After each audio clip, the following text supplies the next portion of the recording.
Yeah, Josh, that guy was from Owls. I just bought this big plant from Owls and I planted it, and I'm already a little worried I did something wrong, and it's totally going to be in the sun. So I'm going to go out there with some bed sheets. Apparently, I've never heard of that, but I'm going to put some bed sheets out there Yeah, for them. Any little protection, I think, here in the Yeah. coming days is going to be a necessity because we are preparing for the heat. And that's something we're going to continue to see building as we work our way not only to the week's end, but into the weekend and even potentially into the beginning of next week. As it all begins today with bright blue sunny skies found anywhere from the shoreline all the way to downtown Portland. But we are getting just a few of those bubble up thunderstorms starting to develop over the high terrain.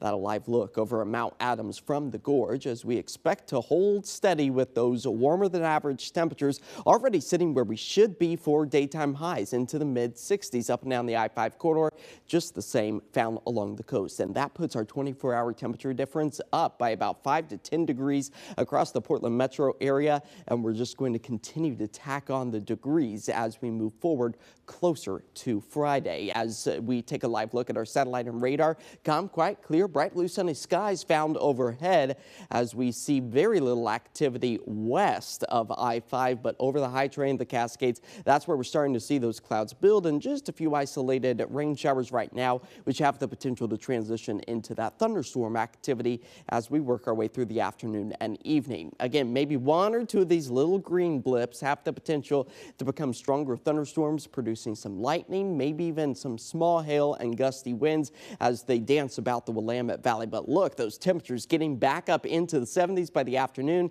as we see increasing clouds tonight. Eventually by sunrise, we'll see the return of the sunshine as we quickly warm things up. This is a snapshot of about 7 o'clock, already expecting the low 50s to once again return. We'll get up into the mid to upper 70s for afternoon highs tomorrow as we see those winds slowly start to transition out of the north to more easterly winds. And you know what that means? Downsloping winds. They speed up, they warm up, and they dry out. And that's going to be one of the big culprits for really pushing our temperatures about 30 degrees above what's normal for this time of year as that sunshine continues to rain down. But as far as that rain potential goes tonight, really kind of lackluster, maybe 1/100th of an inch at best. And this is going to be very isolated in nature.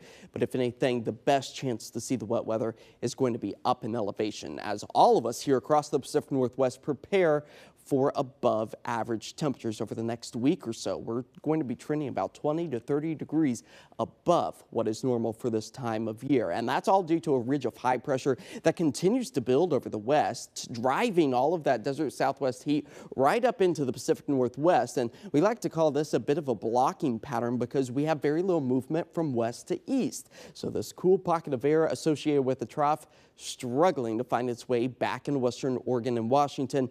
Thus, the heat streak will continue for the next several days and likely going to be breaking some records that have held firm, I should say, for about 50 years. Saturday, maybe tying the record last set back in 1973. The gray bars, that's our forecasted high temperature. The orange bars, that's what's our current record, which will likely be coming to an end by the time we get to the weekend. So with all this talk of the heat, you got to remember that heat is the #1 killer here in the United States. So we want to stay hydrated, stay indoors in an air conditioning location if possible. Check on the neighbors, especially if they're elderly and you know they don't have AC.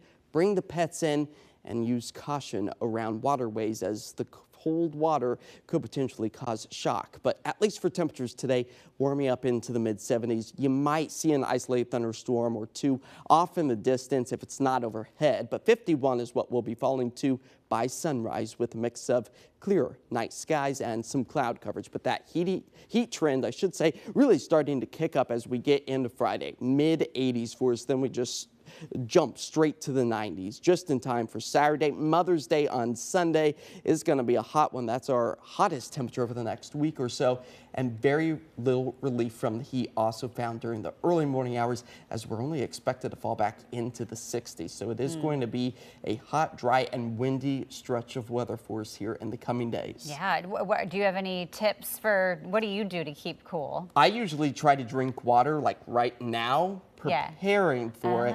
You don't want to just good idea. hydrate that day. That's what I would do. That's a very Jenny move right there. Always dehydrated. Okay, we'll be right back after this short break. Stick around.